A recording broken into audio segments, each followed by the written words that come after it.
ज़ुबैरी साहब, ये बताइए कि आपको लगता है कि वफाकी हुकूमत जो है वो पंजाब और खैबर पख्तूनख्वा में गवर्नर राज लगा सकती है? देखिए गवर्नर, बिस्मिल्लाहिर्रहमानिर्रहीम, शुक्रिया हामिद मीर साहब। देखिए गवर्नर राज लगाने की आपने अपनी अभी आपने खुद बताया कि आइन के मुख्तलिफ शिकों के तहत गवर्नर राज का लगाना दिया जा सकता है, लगाई जा सकती है, लेकिन जो मेन इशू इसमें आ रहा है कि उसकी कुछ वजूहात होनी चाहिए। अगर वो वजूहात उसके बेसिस पे वो लगाना चाहते हैं, ये नहीं कि उनकी ख्वाहिश है, उनकी ख्वाहिश है कि जी हम लगाना चाहते हैं, और जिस तरह की ज़बान आपने अभी मैंने सुनी, बड़ा अफसोस हुआ इस तरह की हमारे इतने सीनियर पॉलिटिशियन इस तरह की बात कर रहे हैं। तो आई थिंक हम सबको तमीज़ के दायरे में रह के बात करनी चाहिए, और आपको दोनों तरफ से, हर तरफ से।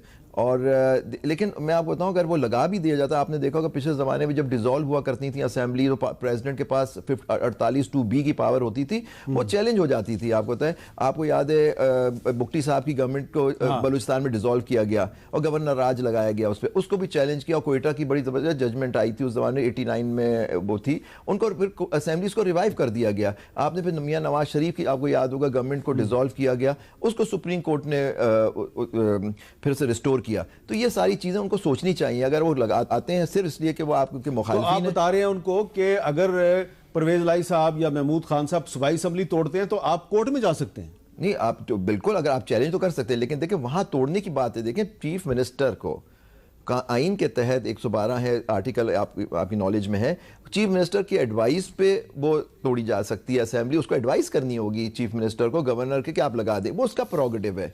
आज प्राइम मिनिस्टर डिसाइड करते हैं कि जी मैं असेंबलियों को तहलील करना चाहता हूं, वो एडवाइस करेंगे और 48 घंटे में वो खत्म हो जाएगी। इसी तरह गवर्नर को पावर है, चीफ मिनिस्टर को पावर, और गवर्नर को एडवाइस कर 48 घंटे में वो खत्म हो जाएगी। अच्छा, अगर गवर्नर रिफ्यूज कर दे कि मैं असेंबली नहीं तोड़ना चाहता, सॉरी, फिर वो नहीं कर सकता ना। देखिए क्योंकि ये बाइंडिंग एडवाइस बाइंडिंग होती है, इस पर भी जजमेंट्स हैं सुप्रीम कोर्ट की कि वो एडवाइस बाइंडिंग होती है। गवर्नर बनना तो फिर तो ये पार्लियामेंट्री डेमोक्रेसी नहीं रही, फिर 18वीं तरमीम कहां चली गई? वो 58(2)B की पास सारी चीजें आ जाएंगी, फिर आप उस पर चले जाएंगे, प्री 18th अमेंडमेंट। तो ये सारे इश्यूज हैं। लेकिन मेरा जो व्यू है कि जो भी आप करें, अगर तहलील करना चाहते हैं, वो प्रोगेटिव है चीफ मिनिस्टर का।